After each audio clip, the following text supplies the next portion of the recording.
And let me introduce you to the participants. Professor Poonam Bedi is a professor in the Department of Computer Science, University of Delhi from March 2007. She worked as officiating director, Delhi University Computer Center, and she was the head of the Department of Computer Science, University of Delhi. She also worked as the acting director, Delhi University Computer Center from June 26 to October 23, 2009. Before joining the Department of Computer Science, University of Delhi, she worked as a lecturer in the Deshbandhu College, University of Delhi from 1987 to 2002. She did her doctorate in computer science from University of Delhi in 1999. She did her MTech in computer science from IIT Delhi in 1986 and MSc in mathematics from IIT Delhi in 1984. So 18 students have been awarded PhD degree and 8 are currently working for their PhD under her supervision. She has also guided more than 100 MSc projects. She has published more than 200 research papers in international and national journals and conferences. She is mainly working in the area of designing and developing intelligent systems. She is using multi-agent system for the development of intelligent systems. Fuzzy logic, trust, and web mining are the main techniques used for personalization of these systems based on users' interest. Research area of her interest includes semantic web, recommender system, deep learning, steganography, staganalysis, mobile ad hoc network, vehicular ad hoc network, cyber security, intrusion detection, artificial intelligence for healthcare, artificial intelligence for agriculture. And today, ma'am is going to address on the topic of recommender system, the challenges in the recommender system. So I request ma'am Poonam Bedi ji to please address the audience, and over to you, ma'am. Thank you, Gurpreet ji. Thanks for the invitation, inviting me for this lecture here in your Patel program. Today I'll be talking of on the topic recommender systems, some challenges and opportunities where one can work on recommender system. See, when we have to take some decisions. Normally what we do, we talk to our friends because there are so many options. For example, suppose you want to decide where do you want to go for vacations, you want to decide the travel destination.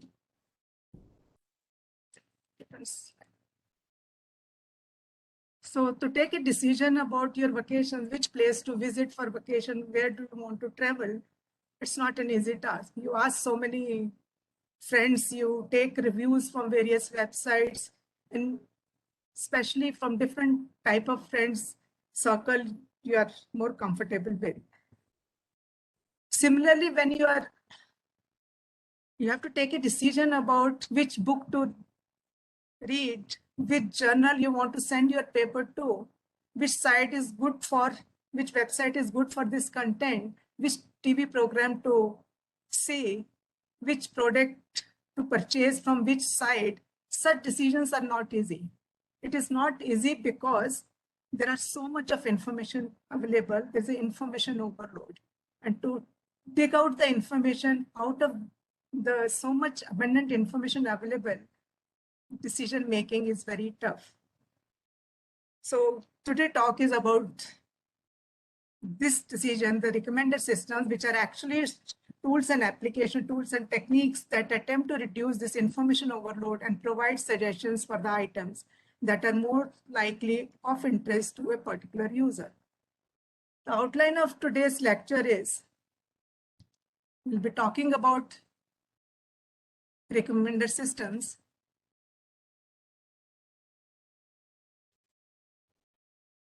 We'll be discussing some differences between recommender systems and information retrieval systems. Various types of recommender system will be discussing various evaluation criteria we use for evaluating recommender systems, some challenges and opportunities in recommender systems where one can work, and some interesting research problems in recommender system. And we'll end the lecture with some of the work done by my PhD students on recommender system. That is the work done by me, basically, along with my PhD students.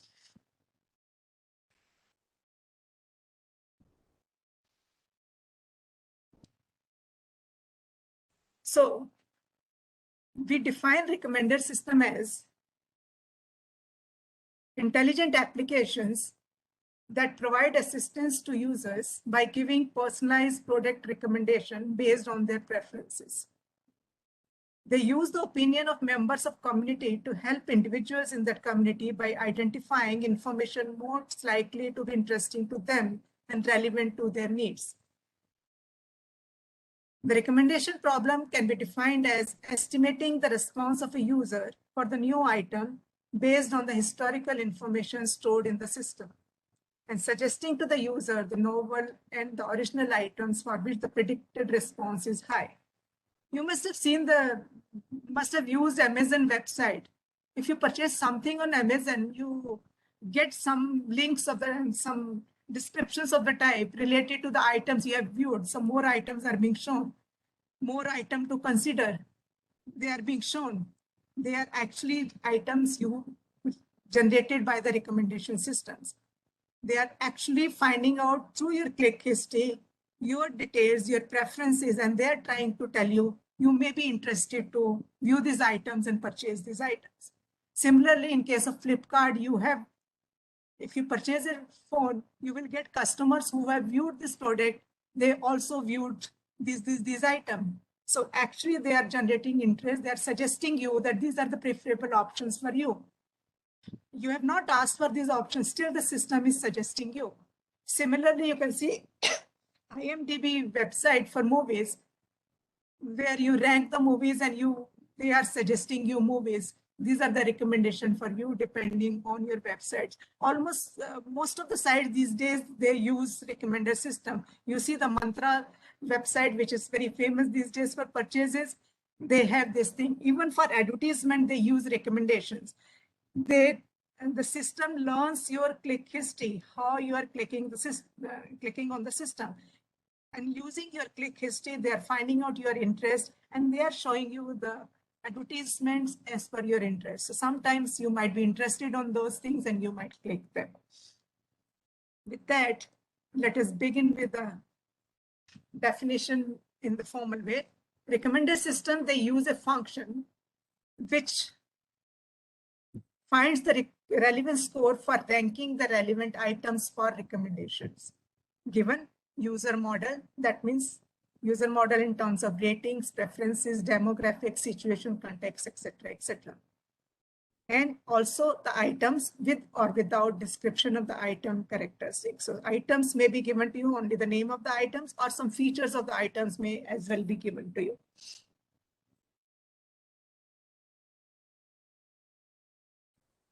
So when we are talking of recommender system, let us compare with the information retrieval system.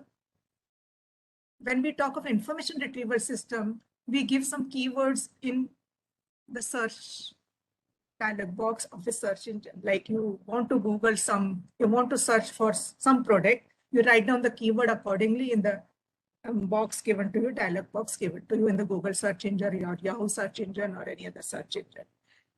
That search engine tries to find out whether this item is available in the database.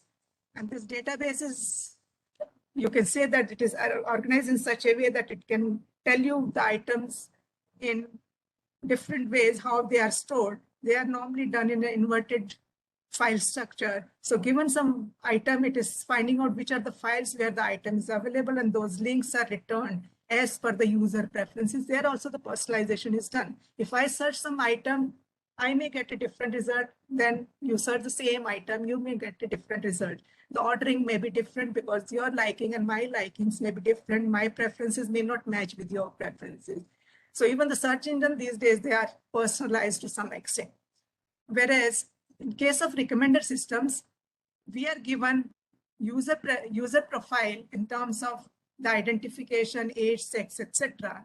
Some items along with their features, and user item preference data, which is basically the rating and the purchase history, etc., etc.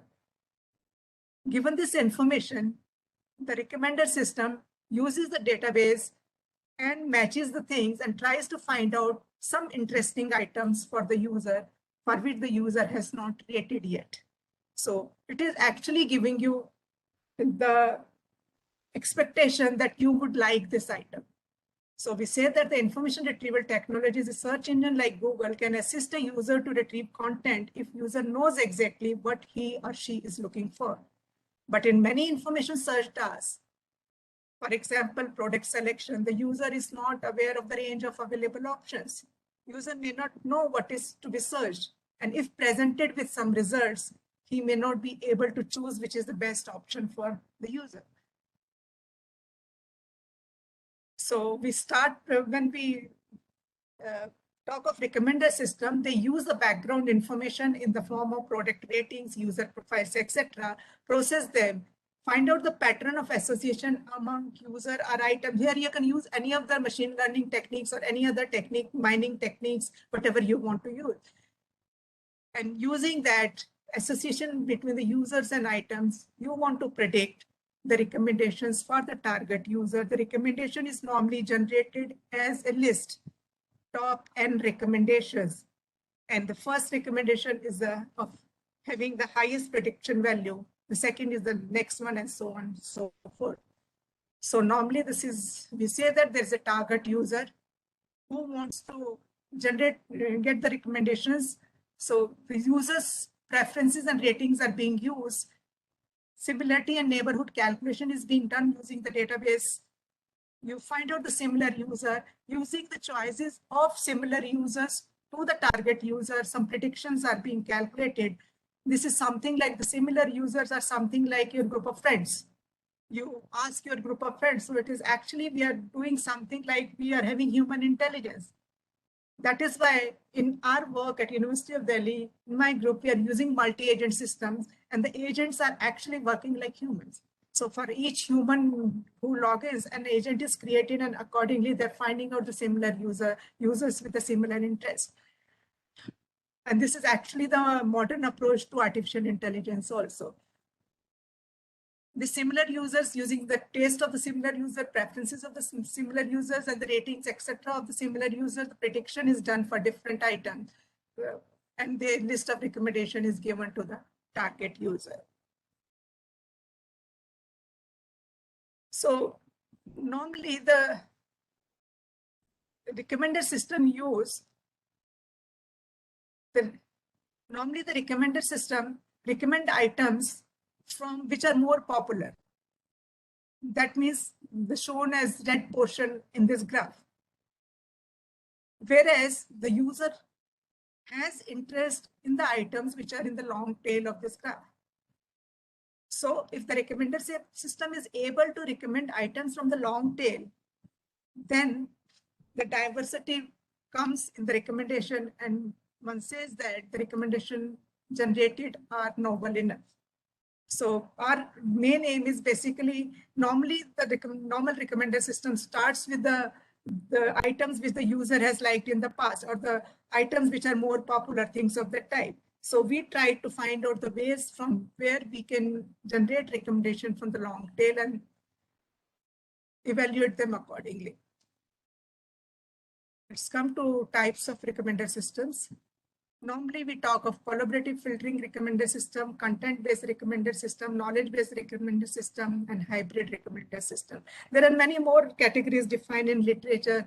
These days, people are working with session-based recommender system, and many techniques like fuzzy techniques are being used. People are working towards explanations in recommender system. So if the user gets the explanations, he's just actually the user gets satisfaction that whatever is being recommended actually is rightly done.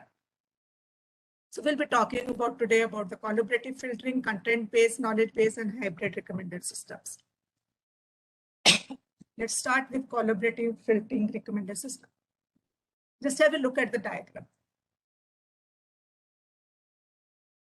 You are having a user whose ratings are given to you in terms of user item rating matrix. You are having other users whose ratings are available to you. Combining these two, in the recommendation component, you are trying to find out a recommendation list, which is basically the item and the prediction score. And this recommendation list is normally then sorted as per the highest score in the decreasing order of recommendation score or the prediction score. So in collaborative recommender system, the user will be recommended items that the people with similar taste and preferences like in the past. So what we are doing is we're trying to find out for this user using the choices of the similar users. You can see this. There's a user, Alina, for which you want to find out the prediction or the recommendations for item number 4, the different prediction score. So basically using the different users, this is a user item rating matrix. On one side, you are having users, the other side, you are having items. So finding out the similarity between user 2 and Alina, user 3 and Alina, user 4 and Alina, you are trying to find out the prediction score. What will be the rating given by Alina to this item in this case? This collaborative filtering recommended systems, they are normally neighborhood methods and model-based methods. Neighborhood methods, as I already discussed, are user-based, or they can be item-based also. In case of user-based items, one evaluates the interest of a target user for an item using the ratings for this item by similar users. In case of item-based methods, you're predicting the rating of a user for an item based on the ratings of user for similar item. So in case of user-based, we are finding out the similar users and finding out the ratings. In case of item-based, we are finding out the items which are similar to the item for which we are finding the ratings. We also have model-based methods which use the ratings to learn a predictive model. Like example given is Bayesian clustering, support vector machines, matrix factorization, etc., etc. In case of user-based collaborative filtering, how do you find out the similarity between two users? So this is the neighborhood identification, and normally it is done using the Pearson correlation coefficient given by this formula. You find out the similarity between the user A and B by finding out the rating of a user A for the item P minus the average rating for the user A multiplied by RBP, that means the rating for item P for the user, rating of user for the item P minus the average rating of user P, and divided by square root of RAP minus RA summation square, and so on. This is the normal Pearson correlation coefficient through which you are finding out the similarity between two users A and B. Then you need to find out the prediction score for the item P for the user A. So what will be the prediction score for user A for the item P? This is done as by this formula. You can see that this is the average rating of user A. You are finding out prediction for user A, so it is average rating of user A. Then you are having on the numerator side all those users who are similar to A with their similarity as similarity AB. You are multiplying the similarity with the rating of B minus the average rating of B. That means the deviation from the deviation of rating of user B for item P from the average rating of user B. And you, since if the summation of the similarities may not be 1, so you are dividing by the summation of the similarity for all the neighbors, all the users who are close to A for which you are finding out the similarity. Here the total number of items available is taken as capital N. And after getting this prediction score for item P,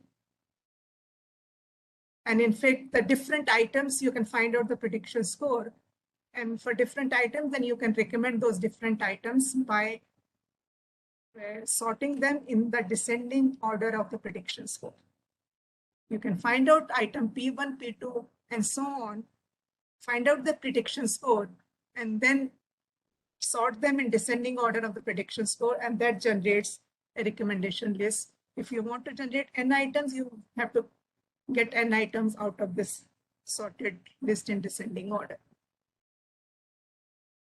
There's a method, matrix factorization also. Each user U is also present. It is presented with a vector Q, where Q measures the degree of interest. Actually, what we do in this case is, if you see, I'll tell you in a simple form first. The rating matrix, user item rating matrix, it is having so many zeros. It's a very sparse matrix because there are many users in the system. There are too many items in the system and they keep on increasing. So many users, they create their logins, they register with the system, and so many items keep coming. This matrix is a sparse matrix. So you factorize this matrix into Q and P in case of matrix factorization with K latent factors. Here you are taking care of that the dimensionality reduction is being done. And then using this multiplication of the two matrices, you estimate the rating.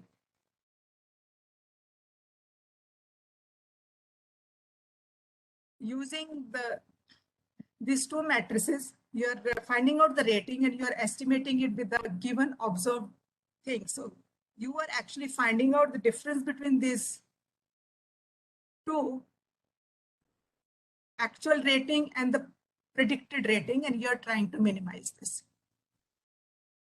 So the factor matrices are learned by minimizing the squared error between the estimated rating and the observed rating. And then you have some regularization parameters as you do in other deep learning and other techniques.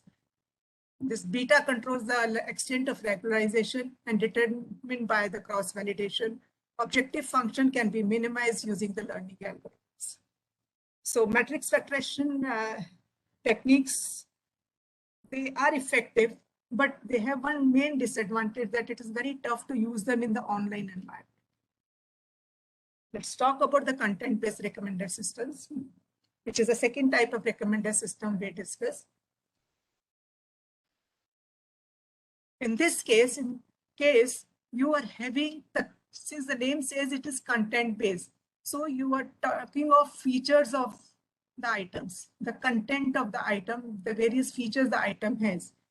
In content-based recommender system, the user is recommended items similar to the ones this user has preferred in the past.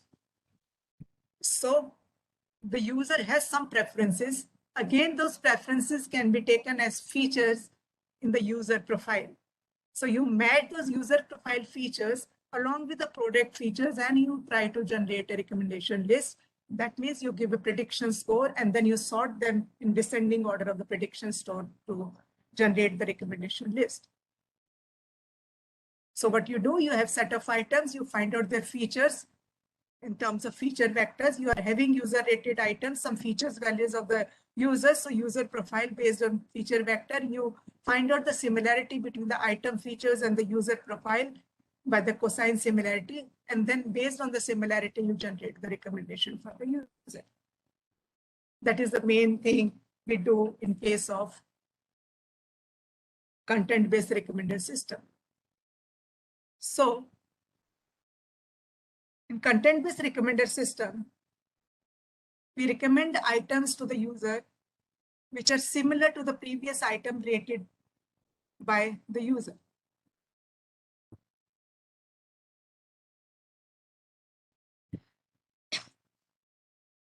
For example, in movie recommendation, you recommend movies with the same actors, directors, genre, etc. On website, blogs, and news, etc., you recommend other sites with similar content.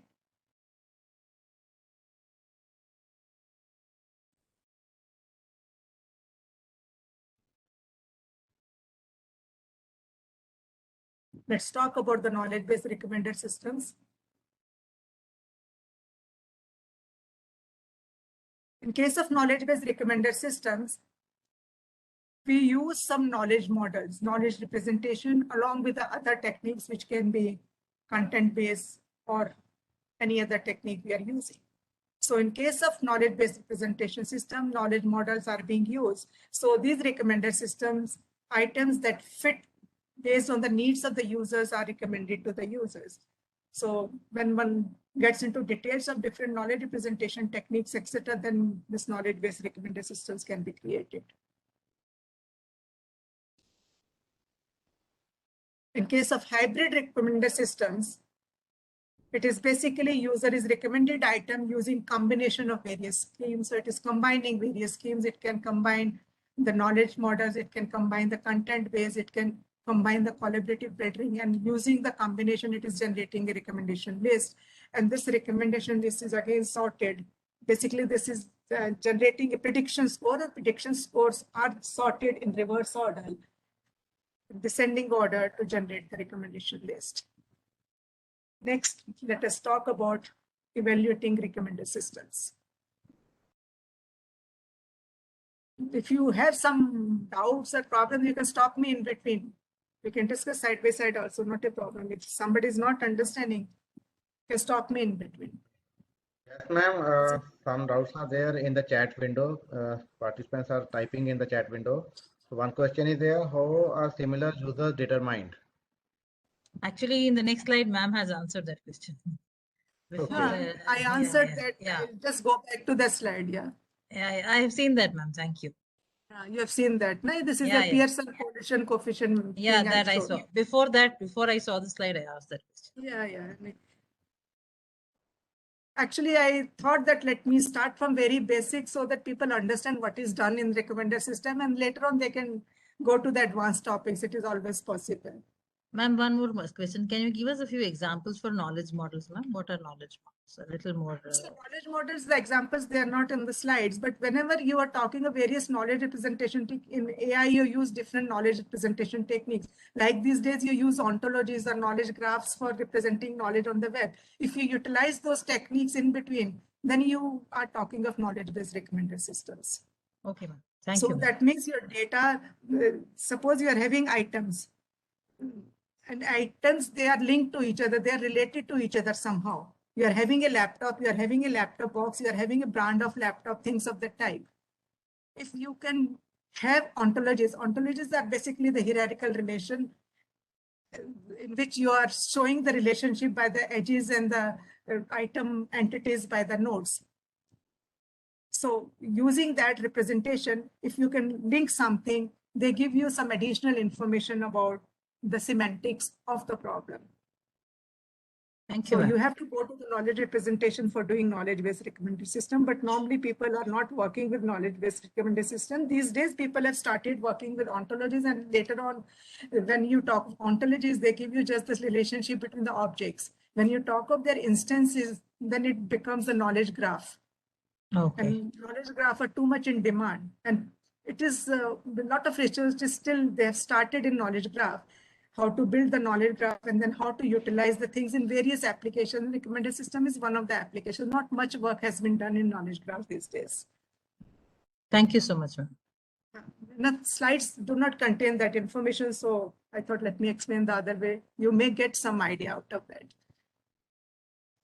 If you have some problem, you can discuss to me later on also, anytime after the lecture or any moment later, you can put a mail to me and we can discuss, not at moment. Sure, ma'am. Thank you so much. Okay. So we were talking of evaluating recommender systems. These are the normal matrices we are talking of. Mean absolute error. Mean absolute error computes the deviation between the predicted rating and the actual rating. You also talk about the root mean square error, which is similar to mean absolute error, but places more emphasis on the larger deviation. It is basically you are putting squares and then taking the square root. You also calculate usage prediction using the precision, recall, and F measure, and they're the normal formulas. Precision, which is a measure of exactness and determines the fraction of relevant items retrieved out of all items retrieved. Recall is actually the measure of completeness, which determines the fraction of relevant item retrieves and out of all retrieve, and F measure is basically 2 into precision into recall divided by precision plus recall. You can say that the precision, when you talk about, you are talking of relevant and retrieve. On the denominator, it is retrieve. Recall is relevant and retrieve. On the denominator, it is not retrieve, it is relevant in this case. How many relevant items you are able to retrieve? So that is the recall. How many you are able to recall from the relevant item. Precision is already how many are retrieved, and out of the retrieve, how many are relevant. That is how precise you are to getting to the relevant item. That's the way to remember it, basically. So let's talk about some challenges and opportunities in recommender systems.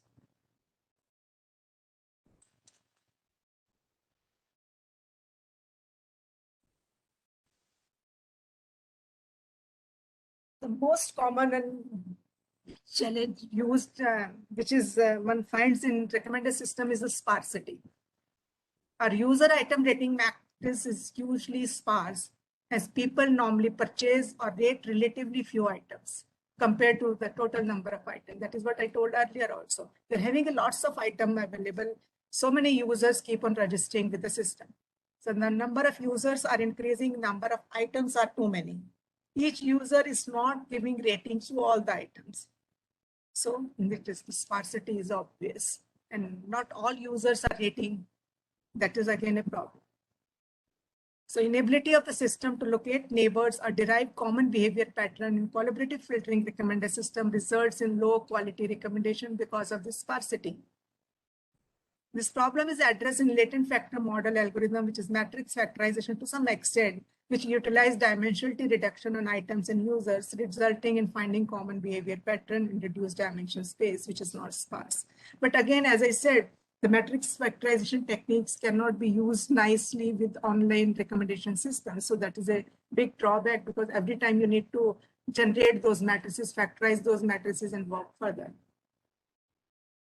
Another problem, another challenge with recommender system is the cold start problem. Cold start problem refers to the situation when a new user or item just enters the system. When a new user enters, the user may not have to find out basically the neighborhood is not easy. User may not have rated the items. The new item problem is the first rated problem. When an item enters the system, again, the problem is there, the ratings may not be available for that item. And when a new system starts, even the users and items both are new. That means your matrix is totally, there's nothing in the user item matrix in case of a new system. So it is difficult to provide recommendations using collaborative filtering.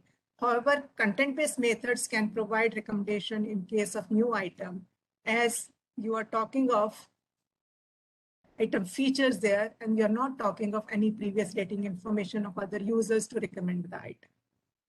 So still people are working to handle cold start problem efficiently, and hence it's a challenge in recommender systems. The next thing we talk about is the information diet. Recommender systems normally tend to recommend popular items that I showed in that graph as the red place. Users are given recommendations which resemble to those already known or defined in their profiles, which is over specialization basically. It prevents users from discovering new items and other available options. But users often want a mixture of items, not a set that includes only items of one type. So the recommendation list should include novel, serendipitous, and diverse items. So when we talk of serendipity, we basically are talking of interesting items with high degree of novelty. What we say is traditional algorithmic measures often evaluate how well a recommended system does at finding items a user already knows about. Often, the most valuable recommendations in practice are for items that a user will like, but has no idea they even exist. Serendipitous recommendations, they refer to relevant, novel, and unexpected recommendations. So they are actually, we are talking of unexpected, where the user was not expecting that he'll get this recommendation. These normally result in diversity as well. So the interesting items with a high degree of novelty, they are actually the serendipitous recommendations. You can handle the popularity bias using the long tail recommendations. We have already discussed this. Then the next challenge is diversity, recommending the user a list of very similar items with respect to the author, genre, or topic may be of little use for the user, even though this list average accuracy may be high. Because if you are giving the recommendation of the similar kind of items to the user, suppose of movies, the user will get bored after some time to see similar movies. So you should actually cover the whole interest of the user. It is not only the the highest interest, the most popular interest you're talking about. The top 10 recommendation list recommended to the user should incorporate the user's full range of interests. This is known as diversification of the recommendation list. This challenge is how to maintain the balance between the diversity and the accuracy of the recommendation generated. And a lot of people are working on this area, because once you try to increase the accuracy, you are actually going to the portion of this red portion, which is most popular. As you are going towards the long tail, your accuracy is reducing, but your diversity is decreasing. So how to bring a balance to them, where to stop? That's the main challenge. Another challenge with recommended systems is the scalability.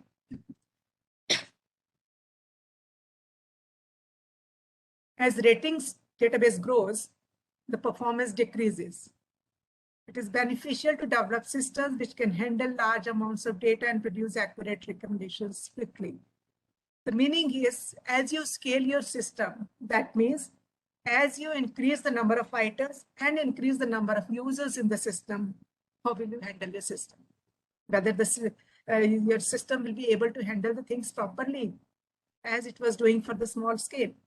So methods proposed for handling the scalability problem and speeding up the recommendation formulations are based on approximation mechanism. It has been seen that there has been a trade-off between the performance and the prediction accuracy. For example, if you want to use clustering, it increases performance, but it decreases the accuracy. Matrix factorization methods are not well suited for online recommendations with big data sets. Algorithm parallelization can be used to address the problem of scalability so that you get the recommendation fast. Next thing we talk as a challenge is the time value of items.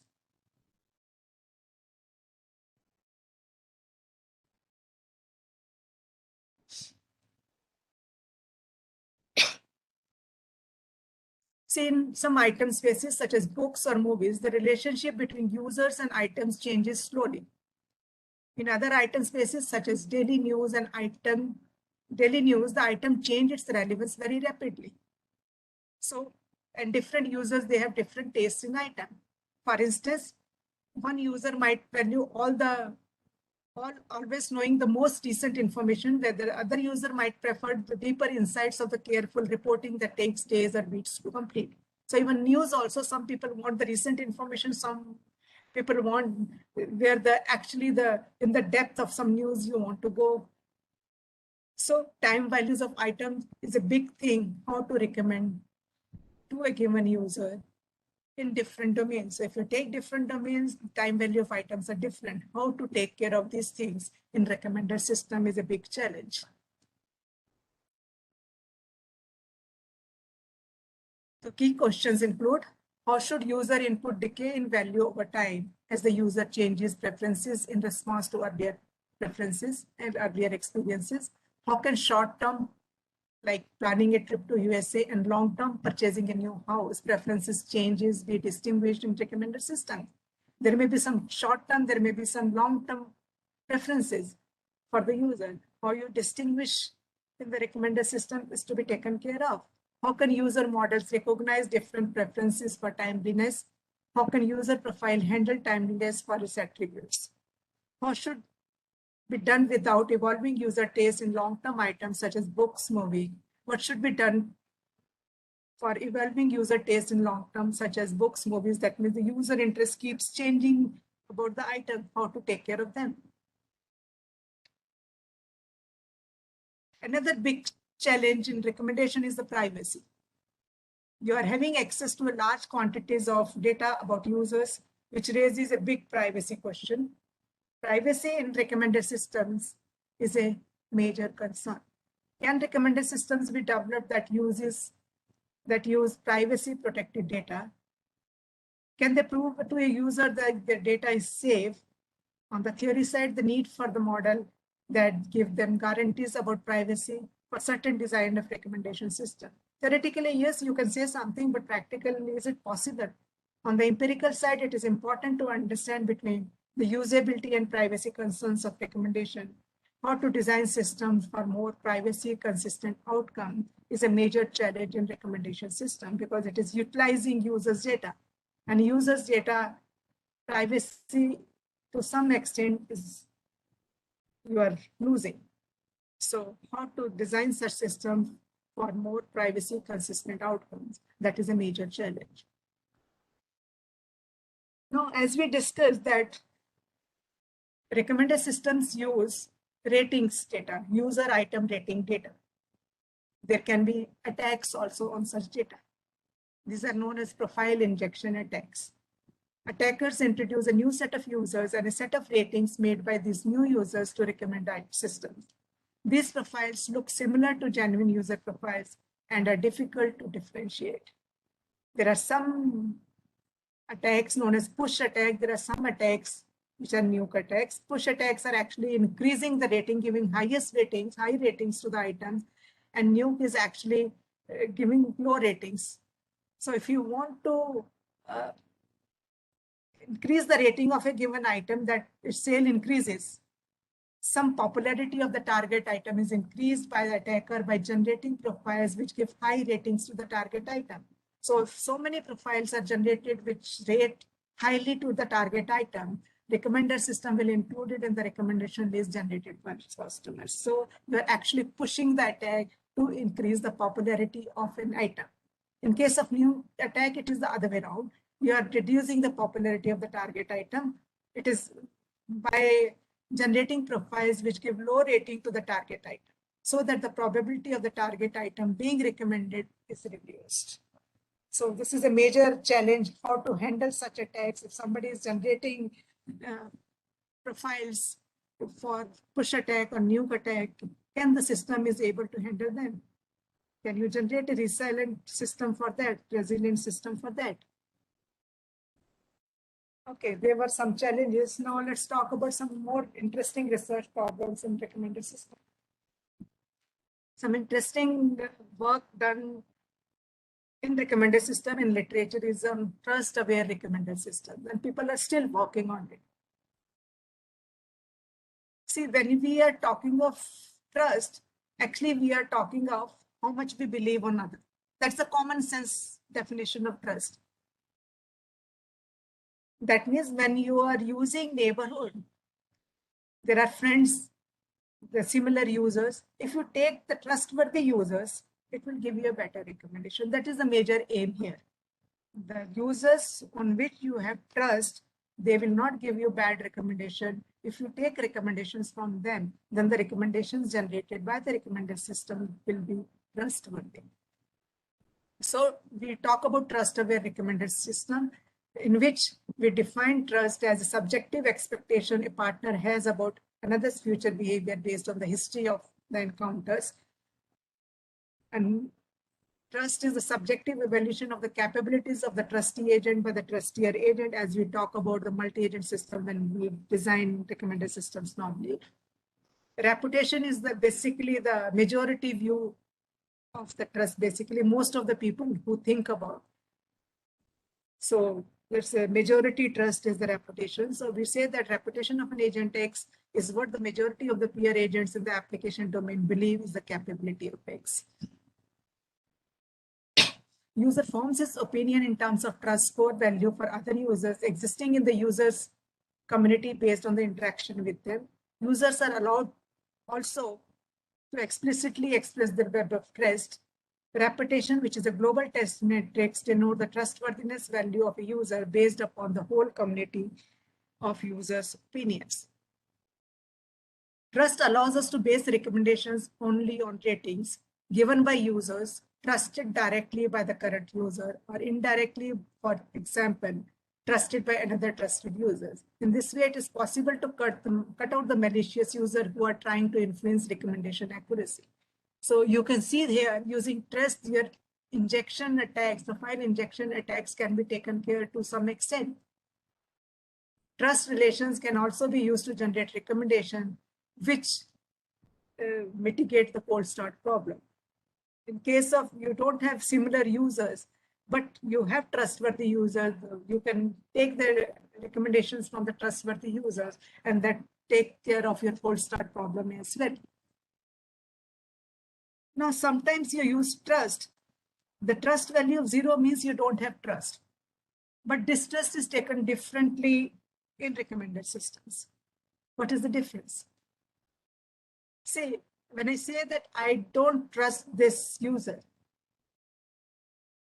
so basically, distrust we are using as a filter which we don't like.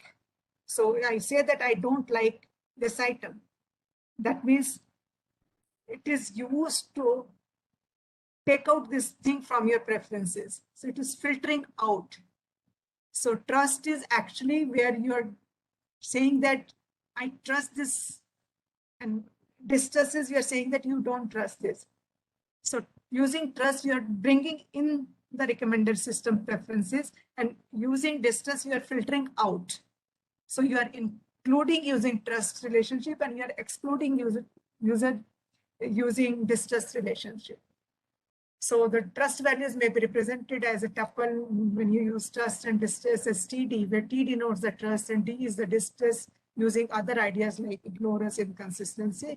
Distrust information between users may be used in recommended systems to gauge what the user does not like. Distrust as a filter may be used to filter out such items in collaborative filtering process. Distrust may be used as a negative indicator while calculating the prediction score.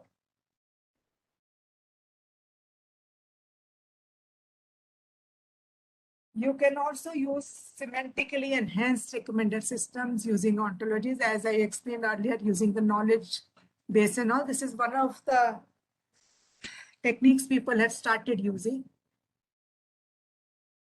The user profile ontologies are being created, item ontologies are being created, and so many ontologies are being created. If you see the ontologies, they are knowledge representation for web-based systems. And they are basically represented in your RDF, Resource Description Framework, RDFS. Then you have, you can query them using SparkQL, you have web ontology language, OWL, and so on and so forth. Using these techniques, you are putting your data. So if you are able to put your data in a semantic way, your recommended system can be enhanced semantically. That means it can give you the recommendations which are semantically related. It is also taking care of the meanings in between. Semantics is basically the meaning you are talking of.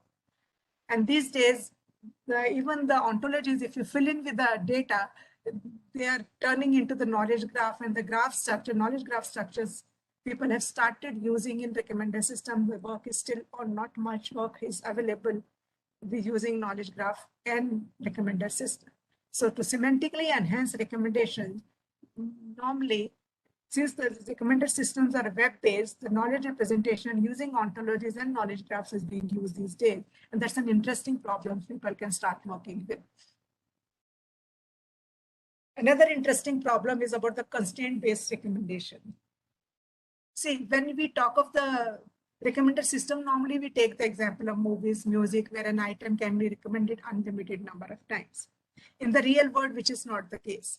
For example, if you are having a restaurant and you are recommending a restaurant to some user, and if you are recommending the restaurant to so many users, the capacity of the restaurant is not that big. It is not able to handle those many users to whom you have recommended and they have all arrived at the restaurant. So we say that if a great restaurant is recommended to more people than it can handle, it may not be able to cope up with the load and the services declines, which is a crowd avoidance problem. So the main question is, how do you recommend in domains where the items are limited? That is the constraint you need to put on recommendation and then work accordingly. In case, in fact, in the normal, when we talk of e-commerce websites also, the number of items available are limited. You can utilize this constraint-based recommendation by putting the constraints of the number of items, and you should not recommend more. To some percentage, you can give more, assuming that all the customers will not go to purchase, but you have to take care of that, should not be over recommended. Another interesting problem is about context-aware recommendations. See, since we are using mobile devices, the use is increasing every day. users self-disclose a lot of contextual information, the location, the current activity, and so on. These data sources give real-time information, which are both an opportunity and challenge for recommender system. You can utilize this real-time information about a user to give him or her the recommendations. This field is a very active field. And there's a workshop in the annual ACM Recommender System Conference, RECSYS, every year, which is dedicated to developing smart ways to interpret contextual data. This context-aware recommendations normally are generated using 3 ways. The first way is the contextual pre-filtering approach, which is used to filter the data before the recommendations are applied. That means first you filter the contextual data based on the context, and then on the reduced data, you apply the normal recommendation technique, the collaborative filtering recommendation technique. In the contextual post-filtering approach, you first apply the normal recommendations techniques, generate a recommendation list, and you filter that recommendation list and filter out the items which do not satisfy the context. In contextual modeling approach, which uses context information directly in the recommendation function as an explicit predictor of rating of an item. Then we talk of proactive mobile recommender systems. See, as the name suggests, proactive, these are proactive recommendations you are giving. Proactive, on it your own, you are providing without asking for. Mobile means the device is mobile or your recommender system is mobile. Basically, you are moving, the user is mobile. So we say that the traditional recommender system follow a pull approach. The traditional recommender system, when a user wants a recommendation, he logs into the system and keeps searching something and seeing his activities the system recommends. Whereas in case of proactive recommendation system, the system pushes the recommendation to the user device. That is why it is known as a pull approach. So when the availability of item changes, and such changes are they occur very frequently, the pull model seems less effective in helping user keep track of their interested items. The applicability of the pull model may become worse in case of mobile recommender system due to the small display screen size of mobiles, unable to help users in timely receiving their interested information when they are moving from one place to another. See, you must have seen in some shopping sites, maybe let's say Big Basket, you order some item that is out of stock and you subscribe to it, you give a information that you want to get notified when it is available. This is that notification basically that you are getting the information from the system, the item has become available. It is pushing the information to you. That is one type. It is not the complete recommendation list, but that is the push operation I'm just trying to explain. The proactive recommender system, they eliminate the limitations of the traditional recommender systems in mobile environment by reducing the interaction and pushing recommendation to the users. The proactive recommender systems follow push model. That is, these systems push recommendations to the user at the right context without explicit user request. Such systems help users timely receive their interested information in a mobile environment. The user does not need to request for items in proactive recommender systems. Improving the user's acceptance on proactively delivered recommendations is a challenging task. The system may be pushing the recommendations to the user, but user should accept them also. The user acceptance is a big issue in this, whether the user is able to accept the proactively pushed recommendations. User's acceptance in such system depends on delivery of items at the right context, push the relevant items to the user. So the item push should be relevant and the delivery should be at the proper context, right context. So when we talk of proactive mobile recommender systems, we say that the right information at the right time to the right user, that means the relevance of information is to be there. And it should not disturb and annoy the user. Also, the system has to remember what the user has done in the past and use that for recommendation generation. So this is an interesting problem and people are working on it. In fact, my students also worked on some travel recommendation system, and they actually created a recommender system and they implemented the on a mobile device. Another interesting problem is about group recommendations. Here, the basic premise is to recommend an item to a group of people. Suppose a group of people wants to go to see a movie, and the group dynamics changes. It can be a group of friends, it can be a family group, it can be any other kind of group. So, to decide which item to recommend as a movie to this group, the given group, it's a tough task. So people are working on such group recommendation techniques also. Typical models compute individual recommendations and then use a smart way to combine them. But often there will be disagreements and different groups may have different dynamics, as I said. So how to find out recommendations for a given group? It is again an interesting research problem. Okay, let's also talk about community-based recommendation. Collaborative filtering recommender systems use ratings of similar users to predict items for a user. This can be utilized in social networks by discovering communities, which are basically similar users clustered together, and utilizing the ratings of community members to recommend items to a user in that community. The recommendation problem then becomes discovering communities, finding to which community the user belongs, and then using the collaborative filtering to the rating data of members of the community to generate recommendations. So basically, we are saying that when you are using some online social networks, you are having a group of friends. And if you want to do a recommendation over there, how to do it?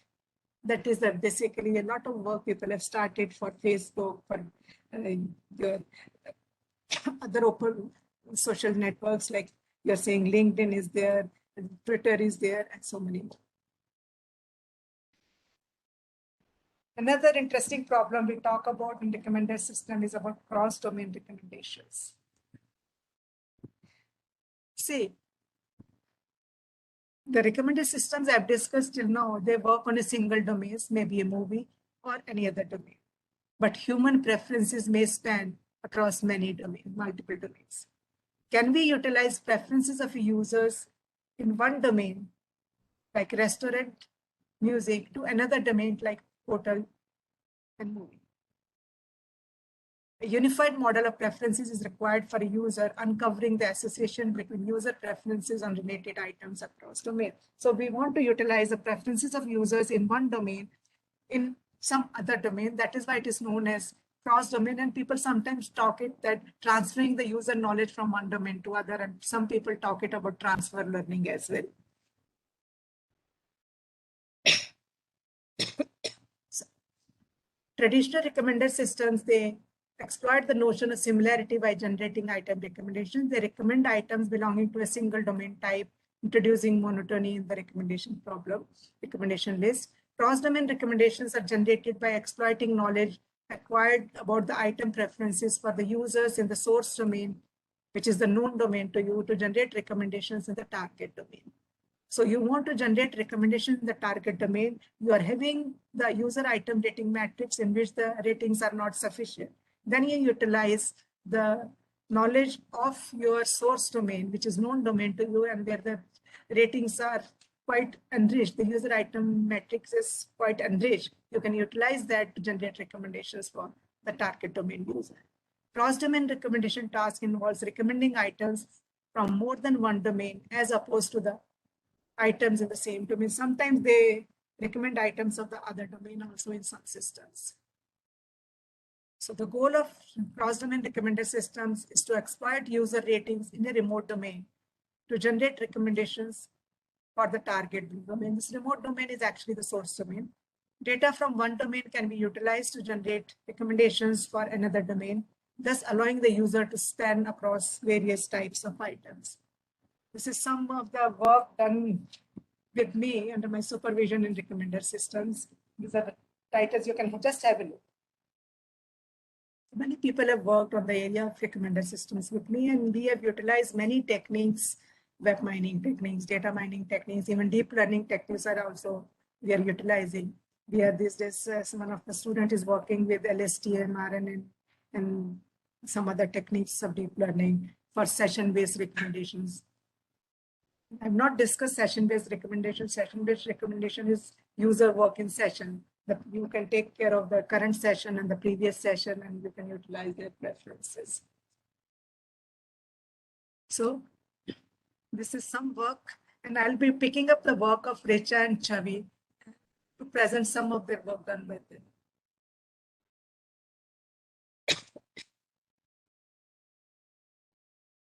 This is the work done by Richa.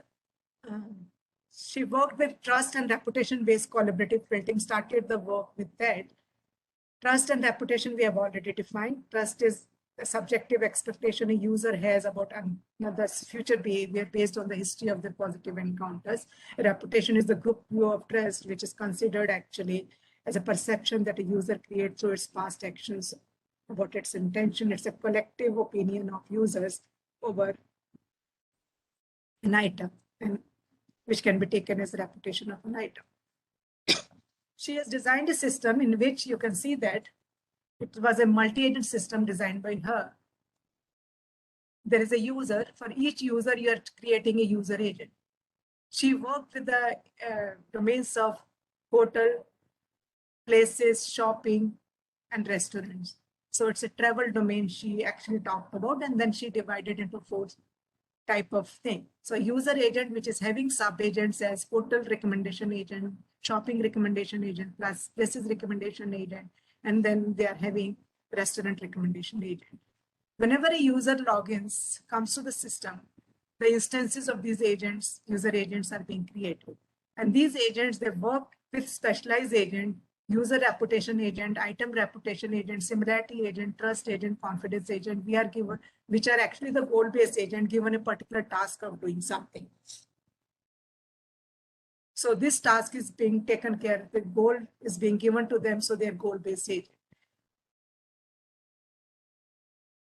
Data repository agent keeps collecting the information from various places, but in the work, actually, initially she started with the user rating matrix itself, and later on she went to the different places from where the data can be collected. The data repository contains the profiles, the user preferences, and the item database. So this system was developed as a multi-agent system developed in Java Agent Development Environment, JADE, known as JADE.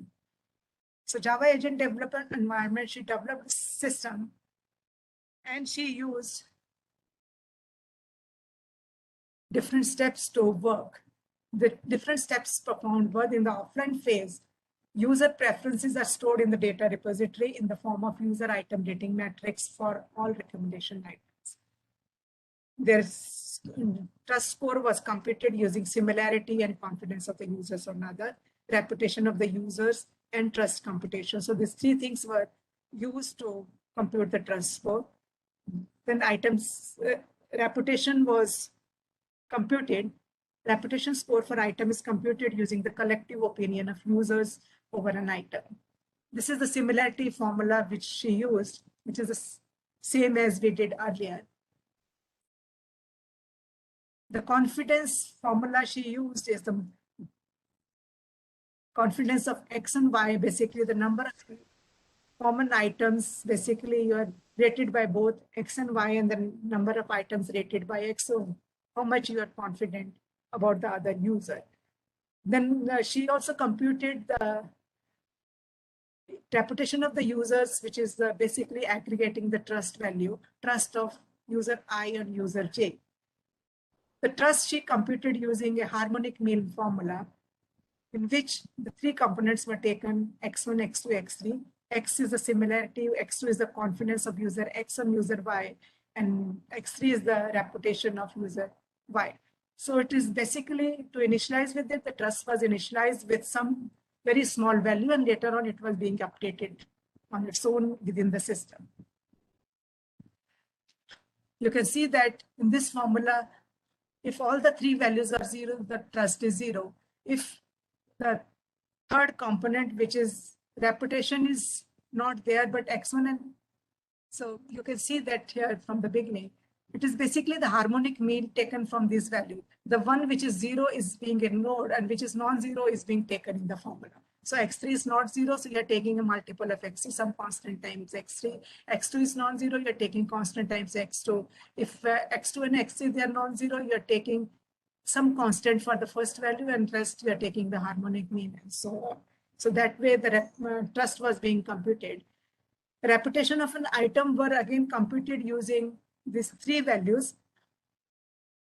Average J, which represents the average rating of an item J, NG upon N, where NG represents the number of users who rated an item J in the user item matrix, and N is the total number of users in the user item rating matrix.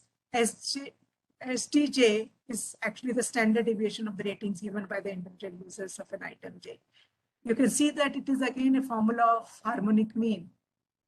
So it is similar to that. And in the denominator, if you divide the whole upper and the numerator and the denominator by average Nj by N, 1 upon STJ, you will get 1 upon STJ plus in the denominator, on the numerator, you'll get 3, and on the denominator, you'll get 1 upon STJ plus 1 upon AVJ plus 1 upon Nj upon N. So it is again coming from the harmonic mean formula. And various steps performed by her were: select the trustworthy recommenders, aggregate their items list, filter out the items from the appropriate item reputation vector on the distance specified by the user in his query request. So what reputation of the items you want to consider, that was a threshold she put it in her system. So she found the degree of importance of an item. So depending on the degree of importance, she also used some distance decay function. As the distance increases, basically your degree of importance is reducing. So using this, she got degree of importance of the item. So she's saying that what was done in the system was aggregating both the list obtained from the list of online phase. So first thing is you found the list from the online phase, and then you added up some items which were having good reputation. And based on the recommendation list, you were telling the target user to give the ratings, and based on that, you are rating the target user trust on the recommenders. So the trust of the target users on recommender is updated based upon the reputation of the recommenders and the target's user feedback. The reputation of the recommender is updated in the system implicitly when the trust of a new user on that recommender is initialized, or the trust of any existing user on that recommender is updated.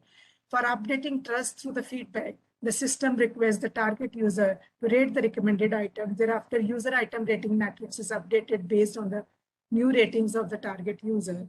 And then accordingly, specialized agents update their matrices within the system in order to update trust of the target user on the recommenders. So that was done, and the dataset taken by her in the dataset was tourism domain, which I've already told, which is a combination of subdomains of restaurant, hotel, and travel places. Later on, she added shopping places also. Data is collected from various websites, Zomato, MakeMyTrip, TripAdvisor, and Data Tourism. This was done offline, not on the online system. So separately, she collected this data, and then she created a data set and then used this thing. This was in fact a part of a UGC funded project also with me. So she used the evaluation matrices, as we already discussed, precision, recall, and F measure. And these are some of the results she showed. Influence of the number of users from 10 to 100 in the recommendation on precision, recall, and F1. When you're just selecting top N is 5. On the 5 recommendations, the recommendation lists are being selected. It is for user is equal to 10, then precision, recall, and F measure is there. When number of users are more, precision is increasing. Number of users becomes 100, precision is increasing further. So as you increase the number of users, your precision, recall, and F measure, they are increasing. That is the inference we were able to make.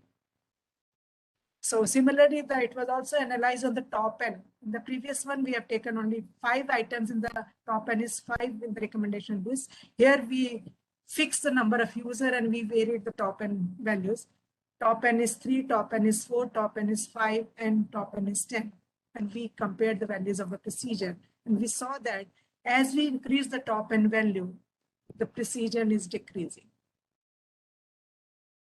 You can see that the precision is decreasing.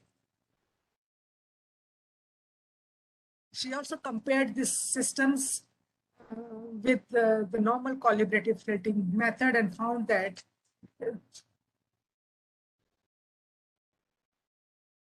in the beginning, when the system started, precision, recall, and F1 values were given. And after some time, when the trust is established, because in the beginning, trust is initialized with some small value and it is not the actual trust. So after many iterations, maybe 100 iterations or 1,000 iterations of the system, the precision, recall, and F1 values, they were quite improved than the normal collaborative filtering recommended systems. She also performed the experiment on cold start users who rated only 0 to 4 items. Cold start means the user who have not rated many items. Instead of taking 0, she took 0 to 4 items, and she found mean average precision and user coverage for them, for users taking 4, 12, 21, and different number of users. Then the next work done was adding context and proactive. I've actually skipping some work. She added context and then she made it proactive. So I'm just coming to proactive context-aware recommender system. Since we are adding context, we are using context to find out the rating. And we said that the information that characterizes circumstances of the user, that influences their decision while requesting for the services. So, such things are basically location and timings. And proactive means the push the recommendation at the right time, at the right context, without explicit request from the user. So these are the two things which were being added in this system.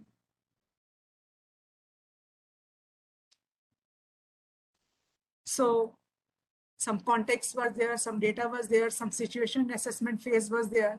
She used the contextual pre-filtering to do the offline processing to find out the, after contextual pre-filtering, she did the offline processing similar users.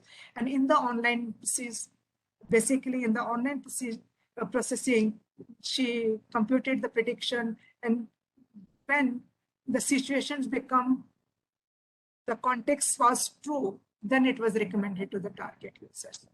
So basically what was done is for different contexts, the things were being computed. And when that context becomes true for that users, then you push the recommendation to the user. She utilized many user agents, travel agents, restaurant agent, hotel agent, shopping agent, did online, offline processing and generated list of recommendations. And using the situation assessment, she actually pushed it to the target user. So in the offline phase, the input data formation as per various contexts was done. Similarity calculation using the Pearson correlation was done. In the online phase, basically you are actually context pre-filtering is done to filter out the items as per the context. And then you generate the top end recommendation using the prediction computation. And the same formulas they were being used.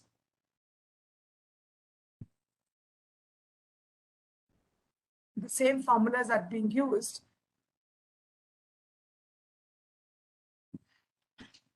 Prediction formula, which we said that prediction of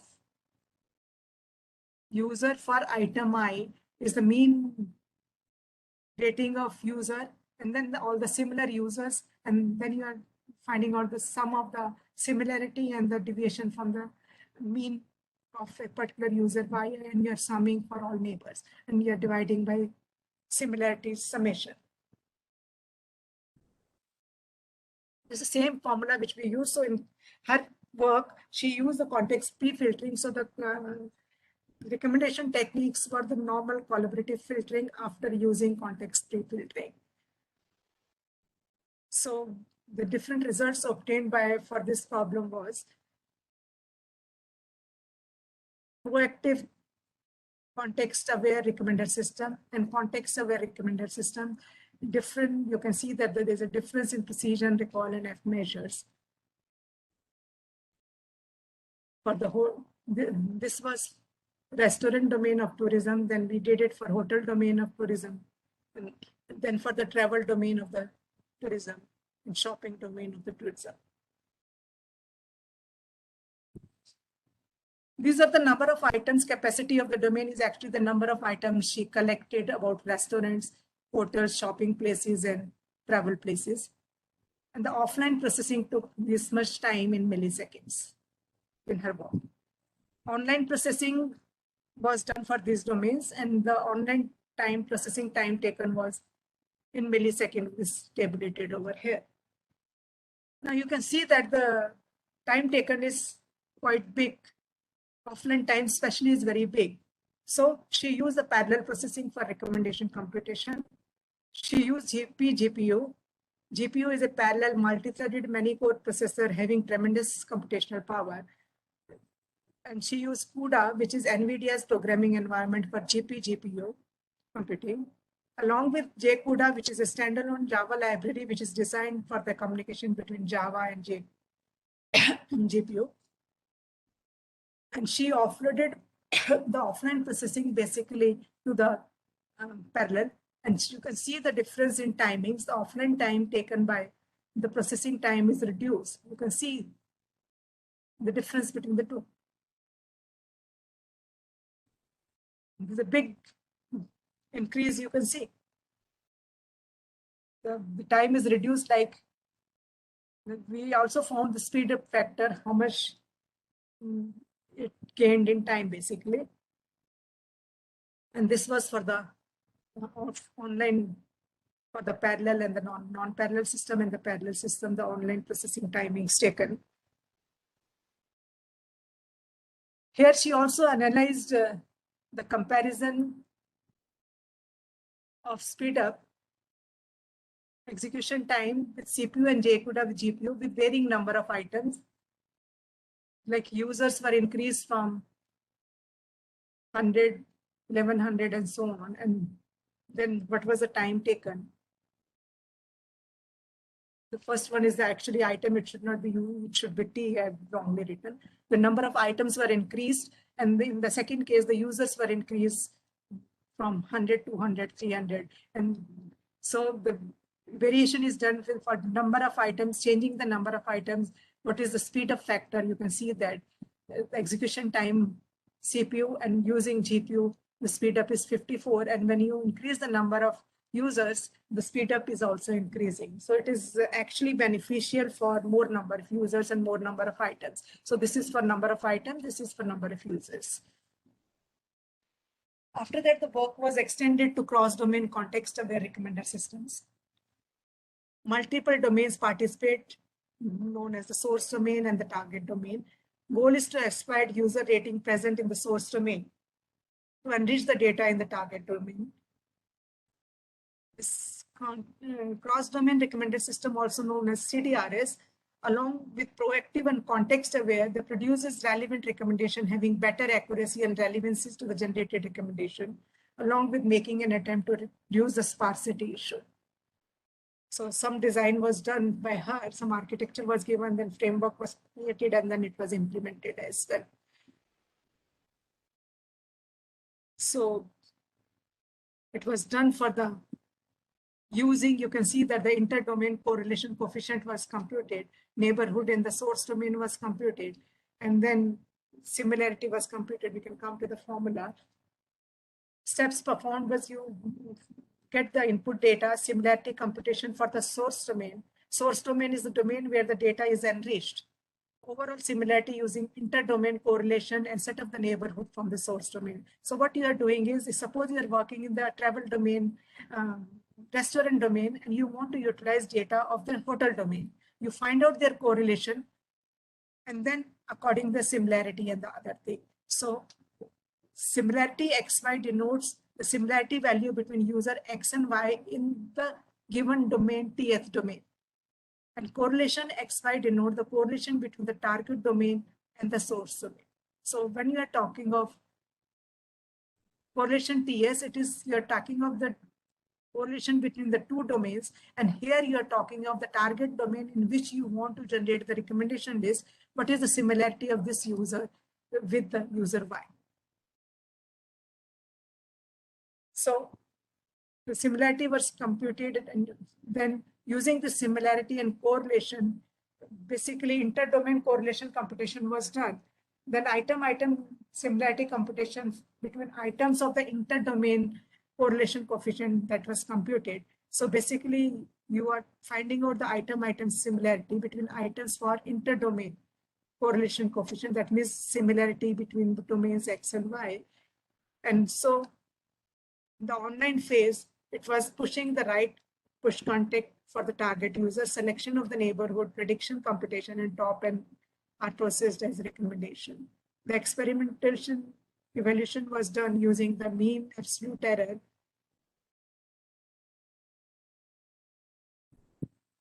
precision recall, and measure and mean absolute error. And they are shown over here. It was compared with all other systems along with the normal collaborative filtering. It is mentioned here with respect to the collaborative filtering. And you can see that it is precision recall, measure, and mean absolute error comparison in the restaurant domain. So restaurant domain and the other domains taken, basically you are, as the context you are saying, restaurant domain where the recommendations are being generated, and other three domains were taken as the source domains.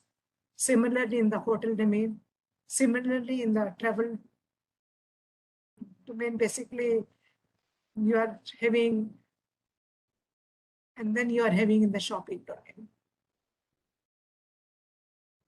Processing time computation was also done for the non-parallel system and the parallel system in the restaurant domain, hotel domain, travel places, and shopping places.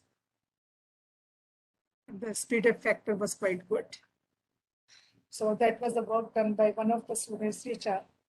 Let me discuss a little bit more work about done by Chavi, which was the similar kind of work, but done on community detection, based on the community detection. If you have some doubts, we can have doubts in between.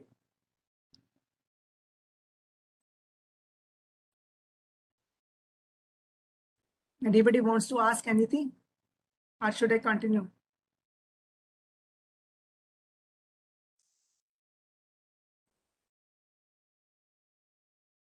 See, I cannot see the other screen. If you have written something on chat box, I cannot see that because I am on the presentation screen.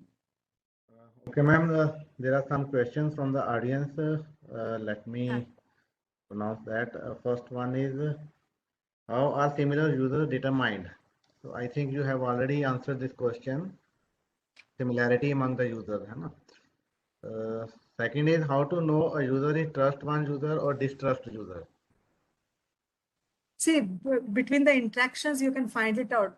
If the interaction, the user is similar to your, it is giving good recommendations, basically, there are ways to find out. There are so much work in literature, you can go through the trust work. We also use some, to compute trust, somewhere intuitionistic fuzzy sets to compute trust. So to compute trust is a separate topic. If I get into this, this will be a very long thing. So there are ways to compute it. You can say that how many things are matching, how many are not matching, or how in case of intrinsic fuzzy set, what we did. The third was the hesitant portion also, for which you are not sure of. It is something like if you want to vote for somebody, somebody might vote in for you, somebody would vote against you. And the third category is you are not sure whether they will vote for you or they will not vote for you. So there are many ways one can get into the literature for computing this. And one more question is that when we are recommending, for example, news, so in that case, we have to consider the recency of news also. So what algorithm or what technology can be used, what technique can be used to find out whether the news need to be recommended or not, whether it is real or not? That is a time value of item. With time, the values changes. That is why we use somewhere distance decay function also. Because in Time some decay cases, function can be what we need to recommend that changes so much fast that by the time we are going to recommend it gets stale. Yeah. So how can we find out the optimum time that, okay, now this is the time we can recommend this, or we should not recommend this? It varies from domain to domain. So that is why it was a challenge. Basically, you have to see the time value, the domain you have chosen, how much time sensitive the domain is. So it's people are working on this area. So In the news domain, yeah, yeah, in the news domain, it should be very fast, quick enough to give. As soon as you get the news, basically it should be recommended immediately, the recent news is. But some people want some detailed news also. So in that case, you have to take care of the preferences of the user. The user likes which kind of news. If the user likes recent news, you should recommend only the news maybe for the last 2-3 days. If the user wants some detailed news, you can get into, and in the beginning, you can give some recommendation of the detailed news, and maybe in the end, some few recent news. So your recommendation list should have a weighing factor for that. You can give weights to the news items as per the user choice, picking it up from the user clicks and user likings and all, how the user is rating the news and all.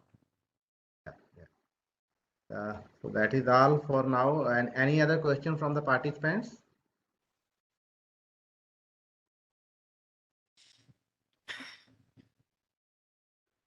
So let me take up a little bit more. Time is still there. So let me take up the work done on recommender system based on combinated detection as well. This is a little interesting. It's a recent work actually.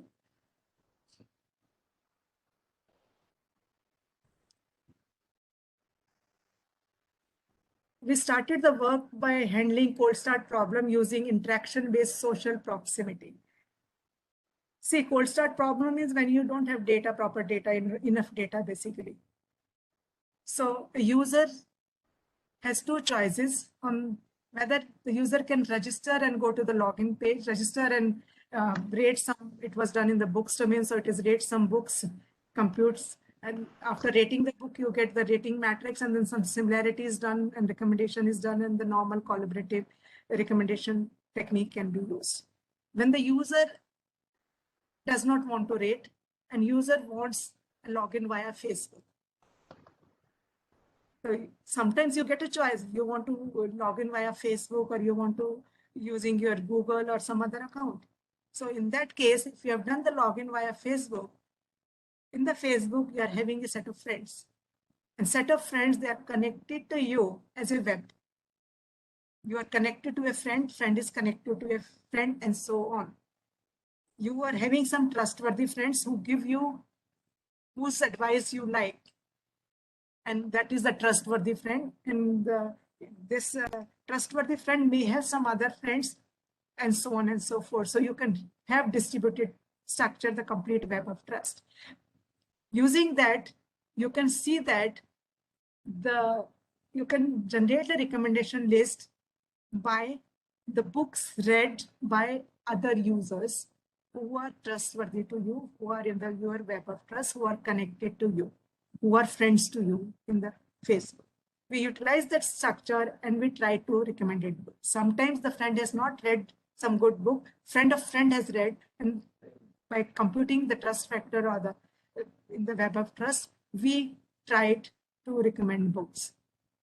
So, and then we gave that recommendation for the rating to the user to rate the recommendations. So this was interaction-based social proximity to the user, and we utilize this for generating recommendation list. So this is written in form of algorithm. If you want, I can just read it. For a user, who enters the system, ask if he or she can specify a genre and rate some books. If they can just, they are interested to rate some book, the user rates some books, you can find out similar users, recommend a set of books to the users. And you can discover similar users by the same Pearson correlation coefficient and the same prediction formula as we did earlier for collaborative filtering recommender systems. So this is the traditional process of recommendation, which is the collaborative filtering. In case the user is not interested to rate, is a cold start user logs in via Facebook. For each status of this user, for each friend who has liked or commented on the status, calculate the interaction-based social proximity for each friend using this formula. We use some formula. I think it's not possible to explain the formulas at this moment. And where this AIK can be taken as this. So you are basically finding out the number of likes and the number of comments made by a friend on the kth status, and you are just summing them up. So you are finding out, and your jth friend has put on the kth status how many likes and comments are done by the user. So that is the social proximity. Distress was not taken care in this problem. It is only in one direction, only the trust was taken care. And then you, based on this factor, you sort the friend list on the basis of these values. You find it for all the friends. You find the interaction-based social proximity for all the friends. Sort the friend list on the basis of this interaction-based social proximity and find out the friend who is close to you, whose value for IBSP is maximum. Then you find the books read by these friends, and basically the set of books common to all users. The books of all friends other than the common ones are added in the recommendation list. You can find out the books this friend has read which has more than the common books. Common books are already there. You remove the common books, and this friend has read some different books other than the common books. You use those books in the recommendation list, and the users, then you generate the recommendation list, and then you basically add it for different friends. In the sorted order of social proximity, you have ordered the friends. For each friend, taking from the upper side, you choose the books which are not in common books. Some different books they have read than the common set of books. Generate that list and tell user to rate that list. And this was done, and then we did some experiments, and with the experiments, we took some ratings from 1 to 5, and 1 to basically ratings given by 3 and 4 we considered as the valid ratings. Ratings were given in the range 0 to 4, I think. So threshold was given 3, 3 and 4 ratings were taken positive ratings, and using the non-cold start using the normal collaborative filtering and cold start using this, we just found basically the decision recall and the F measure.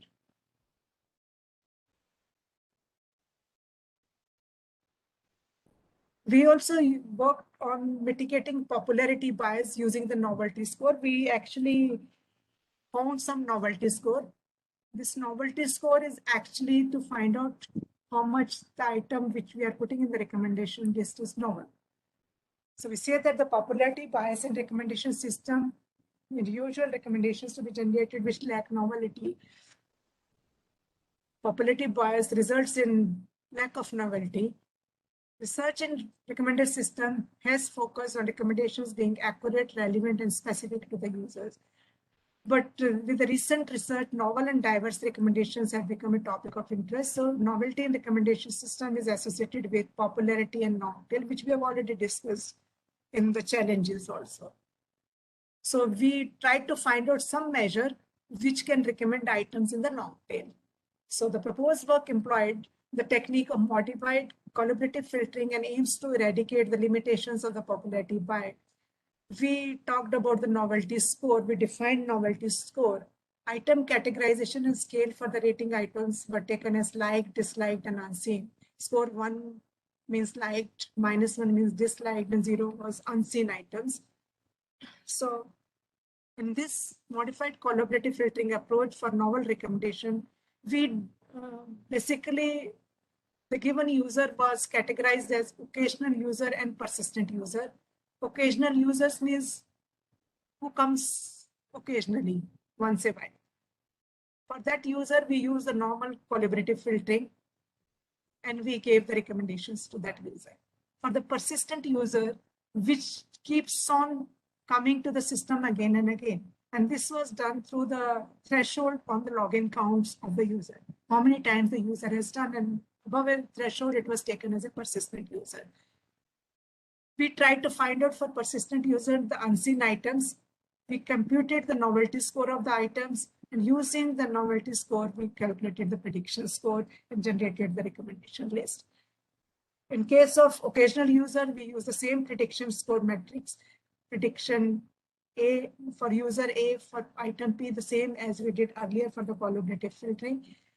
For the persistent user, comparing the login count of the user with a set threshold value, identify for the unseen items. So unseen items, basically you can find it out. User has liked some item, user has disliked some items. And that means user has given ratings to some items. So the number of items which are seen by users are the items for which the ratings have been given. And from the given set of total items, we have subtracted this set to get the unseen items. We calculated the novelty of the unseen items using the novelty score, similar to term frequency and inverse term frequency, which you use in your information retrieval and search techniques. So we define novelty score as item frequency and inverse user frequency. And the product of the two we computed as novelty score for the item I. Wherein item frequency is the number of ratings received by the item divided by the maximum number of ratings received by any items. And inverse user frequency for any item is the total number of users divided by the number of users who have rated item and logarithm of that. After computing this novelty score, we computed the prediction score. And you can see that this prediction score is the same score, along with we have given a weight of novelty score. The items which have more novelty, they will be actually given weightage over here. And using this, we generated the recommendation list of top in by sorting this prediction score and decreasing. The results, we actually experimented with various number of percentage of users, total number of users. There was no persistent user, then the 10% users were persistent, then 20% users were persistent, and 30% users were persistent. And we computed the precision, recall, and F measure. Then a community-based collaborative filtering recommender system was also designed and implemented. A prototype type was implemented to test the system. In community-based collaborative filtering recommender system, we found the community score to find the edge weight of users, U and V, what is common between the two. There are many ways to find out the community score or the edge weight, basically. Then again, the item frequency and inverse community frequency was found to find the relative importance of the item to a particular community in a set of communities. So what was done in this, you can understand this diagram, it will give you some method. You are having a set of users. This was done for Facebook, I think. And so you are dividing the users in a set of communities. Communities are basically cohesive structure, clusters, users with similar interests. So we use Kolovin methods for detection of communities. There are many methods for community detection in online social networks. You can use any of the methods here. The mean community score computation was done using this Kolovin method, and new user comes, you assign that user to one of the communities where basically the commonality is more with the community. So in the users community, you find out the item frequency, inverse community frequency scores for all the items in that community. Then you use this IF, ICF and find out the prediction score for the items, and you recommend top K items to the target user. So what you are doing basically is you are actually the whole set of users you are dividing into communities. You are assigning a user logins. You are assigning that user to a particular community by some method, how close he is to the what is the commonality score of that user and the mean commonality score of the community. After assigning the user, the problem reduces to the recommendation from this community itself. In fact, later on, you can work for cross-domain community communication also, which has not been done. I have not seen that work in the literature till now. That is also possible, but it is not cross-domain. You can talk about cross-community recommendation.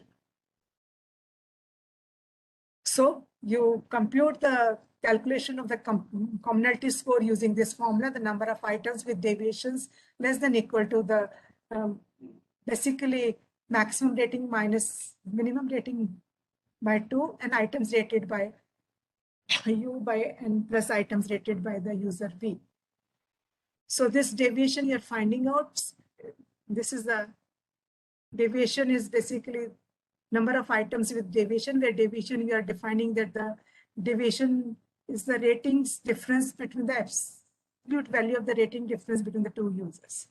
So if the number of items with deviations we're finding out is less than this, then basically what you are finding out that the users who are having common interest, whose ratings are close, that is what you want to compute.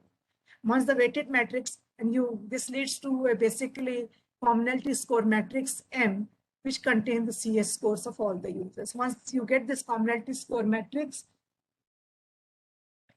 you apply Loven method to obtain the set of communities C1, C2, CM.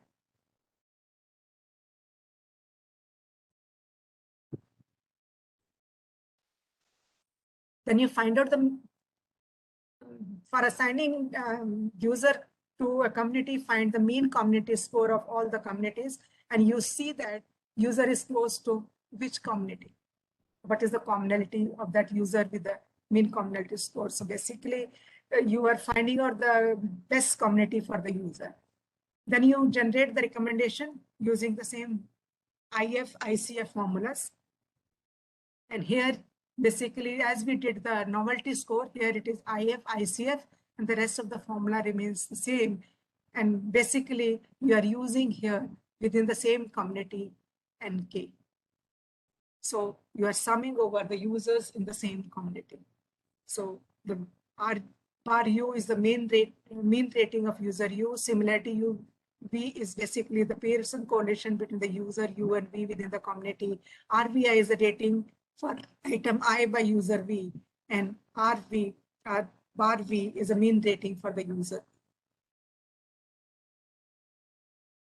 GABA scores are found for higher items, and they are again arranged in decreasing order of the scores, and top and are selected as a recommendation list. The results were done for book crossing database and the movie lens database, and the top end recommendations, they were compared with the collaborative filtering recommendation systems. And we found that the results were satisfactory. They were better than the CF methods.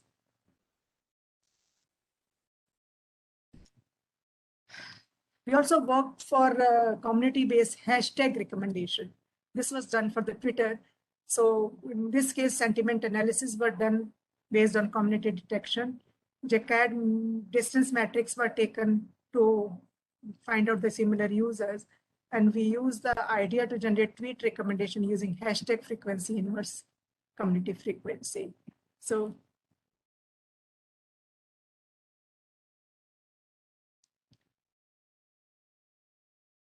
tweets were collected from Twitter using developer AI, Twitter developer AI. They were pre-processed, and the pre-processing module removed the URLs from the tweets as well as the Hindi tweets. We only considered the English tweets. And with the filtered tweets, some sentiment analysis based on the polarity was done, 1 - 1 0. And then their hashtag frequency and inverse community frequency factor were computed to sort which are the good hashtags, basically the priorities. And then the hashtags were recommended to a user to be used in a particular tweet. The hashtag collected, basically we used at the time when the demonetization was done by our Honorable Prime Minister. So the hashtag collected these were the hashtags, they were all related to the demonetization. So these are some of the examples. The collected tweets, the word cloud is shown over here. These are some tweets collected. So Twitter data was collected using the Twitter Developer API. As I said, they were collected using the hashtag demonetization from this period, November 8, 2016 to 30th December 2016.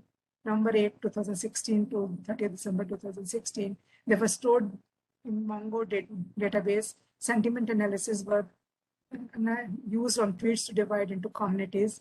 So different sentiments were used to have different communities, positive, negative, and no. For every user in each community, we use basically the JCAT similarity was used. And then the hashtag frequency and inverse community frequency was found, and hashtag word recommendation using this formula given weight to HF, ICF in the prediction formula. So this collaborative filtering recommendation system was generated. And then some cross-domain work was also done using community detection. The goal of the cross-domain recommended system was to exploit user ratings in a remote domain or the source domain to generate recommendation for the target domain. Data from one domain can be utilized to generate recommendations for another domain, thus allowing users to span across various types of items. So as we did earlier, here also we use some target domain TD, and target domain was initially divided into communities. Any user of the target domain for whom the recommendations are to be generated is assigned to one of the communities. The items not rated by the target user in the dataset are found. In case of non-new items, the normal approach was used to generate prediction scores. For a new item, the content-based similarity were computed for all items in the source domain. It was done for the new item in the target domain. Since there were no rating in that, for that item, we went to basically the source domain. The item similarity from the source domain was done. These values were utilized for computation of the prediction score for this new item in the target domain. So community detection and assignment of target user to the community was done as we did earlier. This is the same thing. The user is assigned to a particular community. We were having input as user item rating matrix, the target domain and the source domain. Users in both the domains, items in both the domains. Output was the prediction score for the recommendation items TD. So for all the users in the target domain, you find out the commonality score, and basically you assign user U to community with maximum to a particular community which maximizes his commonality with that community. Inside the user community, for every item which is not yet rated by user U, that's a non-new item.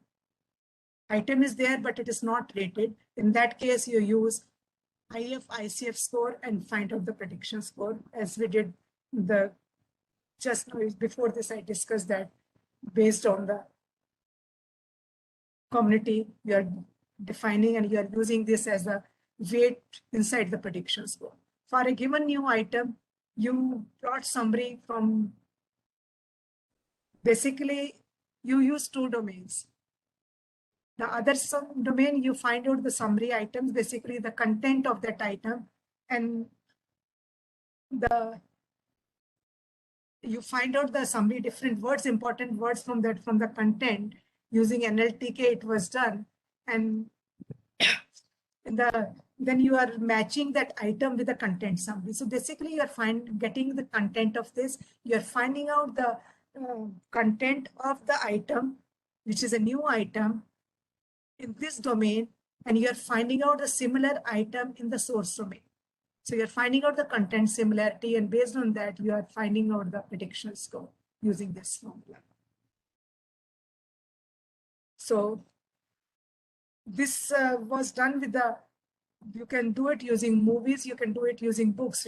This was done plot summary of the movies database, and then the current was the book crossing database which she was working. It can be done with any.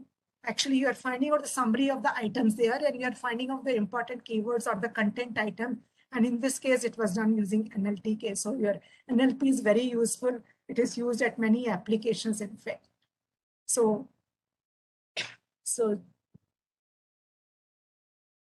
this is a prediction score for all the items were done, all new items were done, and generate recommendation list based on the above prediction score for the user in the target domain. And you repeat for all users of the target domain, basically. From whomsoever you want to get the recommendations, you can do that. Different items, you can find it out, which are new items and which are the old items. So you are having the items which are unseen, and you are having the items which are new. Unseen items are done using the normal method, and the new items, they are used using the content-based similarity with the cross domain, with the other domain items which the user has liked, otherwise the items which are similar to this. So some results were obtained. So it was done for the normal collaborative filtering using communities and using the cross-domain recommended system for the top 10 and top 20 recommendation. This was some of the work done by Shavi with me. And that is all. If you have some questions, I'm ready. You can ask the questions if you have some. Thank you very much. Any question from the participants? I think I've not taken much time, so. No, ma'am, your session was very informative. Well in time, not delayed much. I could have explained a little bit more, but seeing the time, I said, let me finish within the time limits. I think all the doubts are clear. So thank you, ma'am, for your inputs on the recommender system. You nicely explained the key challenges of recommender system and how these can be addressed. We appreciate you for uncovering this area. The key take points of this session for the participants and researchers are that different kind of recommender system that you have described, and their pros and cons and application areas where they can be used. So we can see there are a lot of application areas where recommender system. So we are already using it, in fact, but we don't know whether this is done by the system or this is done by the human being. Yes, we are already using it many places, but we are not aware of. Usually when we search on Amazon something, and the same type of items are recommended by the Facebook also. So everything is connected nowadays. So you also described the key challenges in the implementing all these technologies, and I am sure that participant will be will see the opportunities in these areas and consider pursuing research in the recommendation system. So thank you very much. Thank you, ma'am, once again for accepting our invitation and for this wonderful session. Thank you. Thank you. It was my pleasure to interact with you people. In fact, in future also, if somebody is interested to work, there's no problem. You can always talk to me. You can get in touch with me.